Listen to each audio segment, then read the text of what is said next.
Hello students, আজি আমি video discuss কৰিব লৈছো ক্লাস 12 ম্যাথমেটিক্সৰ চেপ্টাৰ 2 ইনভাৰ্স ট্ৰিগনোমেট্ৰি ফাংচনৰ এক্সাৰসাইজ 2.2 ৰিলেটেড যিখিনি ডিটেইলছ সেইখিনি আমি আজি ডিসকাস কৰিম আৰু যদি ভিডিওটো বেছি দীঘল হয় তেনহলে এক্সাৰসাইজটোৰ কিছু ম্যাথছ আমি কৰিম গতিকে ইয়াৰে কিছুমান আমি কিন্তু ফৰ্মুলা জানিব লাগিব ইনভাৰ্স ট্ৰিগনোমেট্ৰি সো ফৰ্মুলা বিলাক মই লিখি দিছো আৰু কেনেকৈ ফৰ্মুলা বিলাক মনত ৰাখিম তাৰে কিছু মই আইডিয়া দি যাম গতিকে চাবা প্ৰথমটো আছে আমাৰ sin ইনভাৰ্স 1/x equal cosec ইনভাৰ্স x number 2 cos ইনভাৰ্স 1/x equal sec ইনভাৰ্স x number 3 tan ইনভাৰ্স 1/x equal cot ইনভাৰ্স x এটা চাবা ইয়াতে যে লিখা হল sin inverse 1/x equal cosec inverse x cos inverse 1/x equal sec inverse x tan inverse 1/x equal cot inverse x তো এইখিনি কথা আমি অলপ সিম্পল কে এনেকা ভাবিব পাৰো ন sin x equal 1/cosec x যেতিয়া sin আৰু cosec যেতিয়া ইনভাৰ্স থাকে তো নৰমালি আমি বুজি পাওঁ sin x equal 1/cosec x ইনভাৰ্সৰ ক্ষেত্ৰত কি থাকে sin ইনভার্সটো দেখিলো আমি খালি এংগুলক লিখিম 1/x গতিকে sin ইনভার্স x হল ইয়াতে লিখিম কি cosec ইনভার্স sin ইনভার্স আৰু cos ইনভাৰ্স জাগাত থাকিব খালি আমি এই কোনটোক আমি ৰেচিপ্ৰকেল কৰিম যেতিয়া ই ইনভাৰ্স ট্ৰিগনোমেট্ৰি লিখিম গতিকে sin ইনভাৰ্স x মানে cosec ইনভাৰ্স 1/x বুজি পালা কথাটো ঠিক একেধৰণে cos ইনভাৰ্সৰ ক্ষেত্ৰত আমি জানো কি cos x equal 1/sec x যেতিয়াই আমি ইনভাৰ্সৰ লিখিম তেতিয়া আমি x টুক x লিখিম sec ইনভাৰ্সে নিজৰ জাগাতে থাকিব খালি আমি এতে কি লিখিম 1/x বুজি পাইছা কথাটো বা সহজ ভাষাত বুজি চাও যদি এতে ইনভার্স যদি হয় এই cosec টো ওপৰত উঠি যায় বাকি 1/x হেনেকা যদি cos x এতে ইনভার্স x যদি দিও sec x টো ওপৰত গুচি গেল sec ইনভাৰ্স হল আৰু ইফালে থাকিল আমাৰ 1/x এইখিনি কথা ঠিক tan ইনভাৰ্স x ৰ ক্ষেত্ৰতে একে গতিকে tan x equal 1/cot x হয় না নহয় যদি ইনভাৰ্সত লিখো যে tan ইনভাৰ্স x equal cot ইনভাৰ্স 1/x so এইখিনি কথা tan ইনভাৰ্স 1/x মানে cot ইনভাৰ্স x আৰু cot ইনভাৰ্স 1/x মানে tan ইনভাৰ্স x ঠিক একেধৰণে sec ইনভার্স 1/x মানে cos inverse x cosec inverse 1/x মানে sin ইনভার্স x গতিকে আমি এই বেসিক কথাখিনি জানো আৰু সেইখিনি কনসেপ্ট ইয়াতে এপ্লাই কৰিলে আমাৰ ফৰ্মুলাটো মনত ৰাখাত ইজি হৈ যায় ঠিক আছে এই তিনটা ফর্মুলা নেক্সট ফর্মুলা চাবা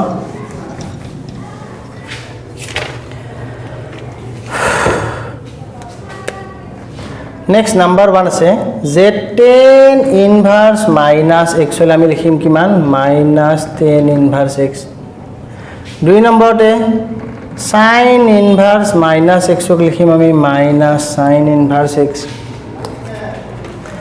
নাম্বাৰ 3 আছে আমাৰ যে cosec inverse minus x equal minus cosec inverse x number 4 যদি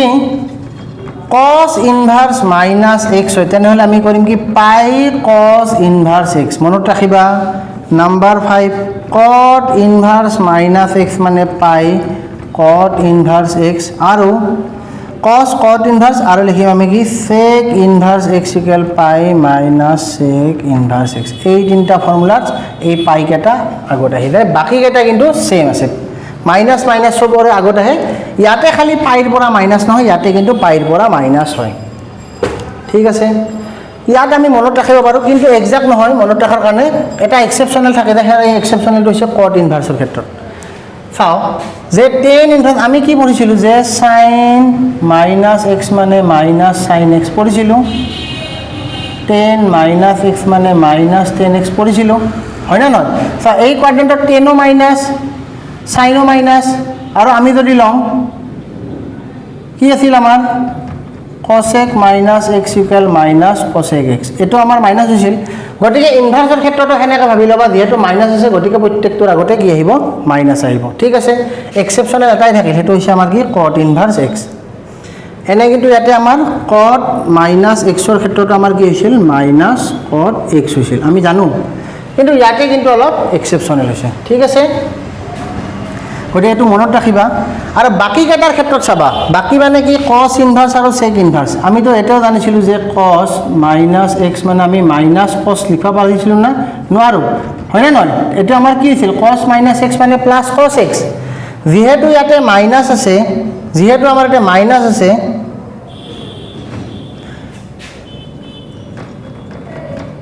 যিহেতু ইয়াতে মাইনাছ আছে গতিকে এংগুলটো মিলোৱাৰ কাৰণে আমি কি কৰোঁ এইটো 180 ডিগ্ৰীৰ পৰা কৰিছিলোঁ নে আমি কছক যেতিয়া মাইনাছ আছিল তেতিয়া আমি কি কৰিছিলোঁ 180 ডিগ্ৰী মাইনাছ কৰিছিলোঁ কাৰণ এই কোৱাড্ৰেণ্টটোত কছ আৰু চেক মাইনাছ আছিল 180 ডিগ্ৰীৰ পৰা মাইনাছ কৰিছিলোঁ লাষ্ট ভিডিঅ'টোত তোমালোকে গম পাইছিলা তো মাইনাছ কৰি কিনে সেকেন্ড কোৱাড্ৰেণ্টটো কৰিছিলোঁ ক'ৰ পৰা মাইনাছ কৰিছিলোঁ পাইৰ পৰা গতিকে কছ আৰু চেকৰ কাৰণে আমি পাইৰ পৰা মাইনাছ কৰি দিছোঁ আৰু কটৰ ক্ষেত্ৰত মনত ৰাখিবা যে কটৰ ক্ষেত্ৰত আমি পাই মাইনাছ কট ইনভাৰ্স এক্স কৰি ল'ব লাগিব বাকী ইয়াতে কোনো কথা নাই বাকীখিনি চব সেম আছে খালি তোমালোকে কট ইনভাৰ্সৰ ক্ষেত্ৰত মনত ৰাখিবা ঠিক আছে বাকী কছ ইনভাৰ্স চেক ইনভাৰ্সৰ ক্ষেত্ৰত পাইৰ পৰা কছ ইনভাৰ্স মাইনাছ পাইৰ পৰা সাইন চেক ইনভাৰ্স এক্স মাইনাছ তো এইখিনি কথা তো ভিডিঅ'টো পজ কৰি লিখি লোৱা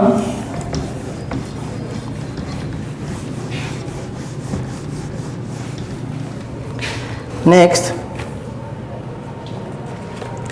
number 4 দিয়া আছে sin inverse x cos inverse x equal pi by 2 number 1 and number 2 tan inverse x cot inverse x pi by 2 sec inverse x cosec inverse x pi by 2 যেহেতু আমাৰ কোৱাড্ৰেন্ট বিলাক চেঞ্জ হতে যেতিয়া চক বিলাক চেঞ্জ হৈছিল চক বিলাক চেঞ্জ হতে সাইনে কি হৈছিল cos টেনে হৈছিল cot সেকে হৈছিল cosec আৰু ৰিজাল্ট আমি কি পাম সদায় pi by 2 আৰু এই মাত্ৰ sin inverse x cos inverse x আমি যদি হিসাবত চাওঁ মানে কেনেকৈ চাওঁ যদি এইট নকয় সাপোজ যে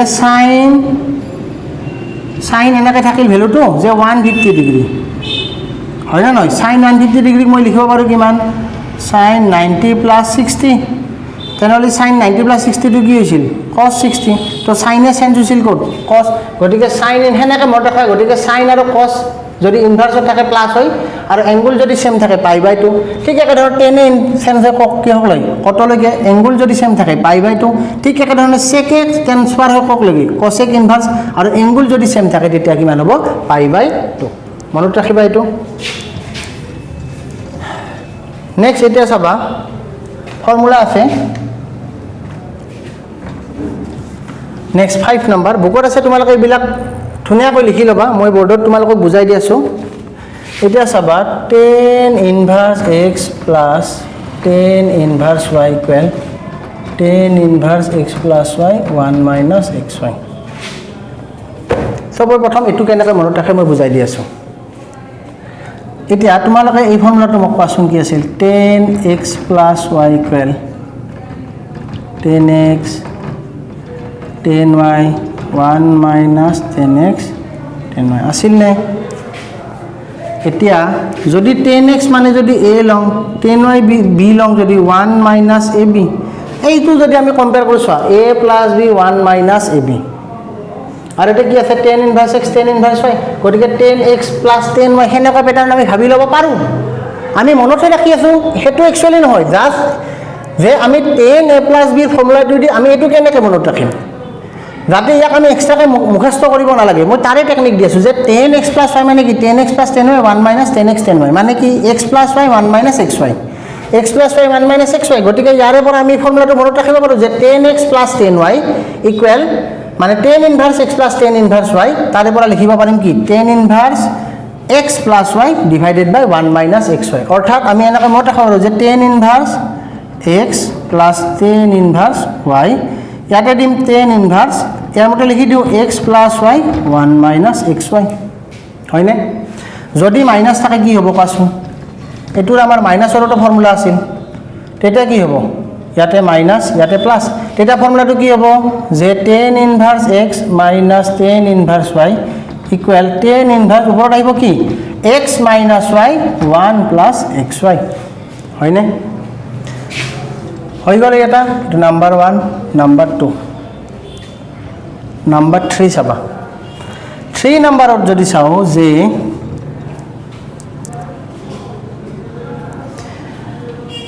tan twice x equal কি আছিল ফৰ্মুলাটো যে 2 tan x 1 minus tan square x গতিকে 2 tan x ক মই twice x বা 1 minus x square হইলে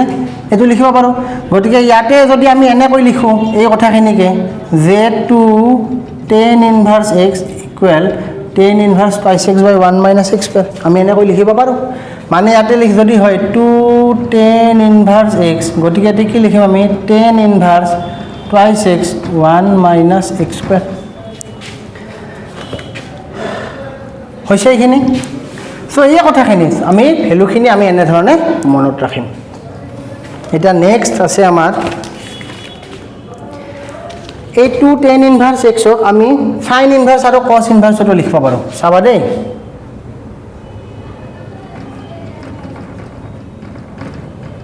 চাবা tan twice x ৰ ফৰ্মুলাটো আমি কেনেকৈ লিখিব পাৰো sin twice theta 1 plus tan square 1 plus sin square theta ঠিক আছে সরি 2 sin theta দেই 2 sin theta 1 plus sin square theta আৰু লিখিব পাৰো tan এইটো x তে x লিখছন হয় to x আৰু ইফালে tan twice x ক লিখিব পাৰো কি 1 minus cos square theta 1 minus cos square theta cos square x 1 plus cos square x so এই দুটা ফর্মুলা যে tan twice x equal আমি লিখিব পাৰো 2 sin x 1 plus sin square x আৰু tan twice x লিখিব পাৰো 1 minus cos square x 1 plus cos square x এতিয়া ইয়াক আমি সাইনত কেনেকৈ মনত ৰাখিম যে কেনেকৈ মনত ৰাখিম চাবা এতিয়া মই ইয়াতে সাপোজ এনেকৈ লিখিব পাৰো twice x 1 plus x square এনেকুৱা ফৰ্মেটত আছে নে নাই 1 minus x square 1 plus x square দেখা দেখে আছে তুমি sin x মানে x ধৰাচোন twice x 1 plus x square 1 minus x square 1 plus x square গতিকে ইয়াতে মই কি লিখিব পাৰিম কোৱাচোন sin inverse twice x 1 plus x square number 5 to tan inverse x কি লিখিম এতে cos inverse কি আছিল 1 minus x square 1 plus x square so এইখিনি কথা so আমি পাই গলো 1 minus x square 1 plus x square আৰু ভিনে থাকিল twice x divided by 1 plus x square so এইখিনি ফৰ্মুলা আমি মনত ৰাখিব লাগিব আৰু এই ফৰ্মুলাখিনি মনত ৰাখিলে আমি এক্সাৰসাইজটো কৰতে আমাৰ কাৰণে ইজি হ'ব বুজিছা তোমালোকে so next আমি অনুশীলনী 2.2 ত আমি এইখিনি সলভ কৰিম সো আজি তোমালোকে এইখিনি চাই লবা কিবা যদি ডাউট আছে কিবা যদি কনফিউজন আছে তোমালোকে কমেন্টত জনাই দিবা মই নেক্সট আৰু এক্সাৰসাইজ ষ্টাৰ্ট কৰাৰ আগতে তোমালোকক এইখিনি বুজাই দিম গতিকে ভিডিওটো কেনেকুৱা পালা কিবা যদি ডাউট আছে কমেন্টত জনাবা আৰু চেনেলটো তোমালোকে সাবস্ক্ৰাইব কৰি লবা থ্যাংক ইউ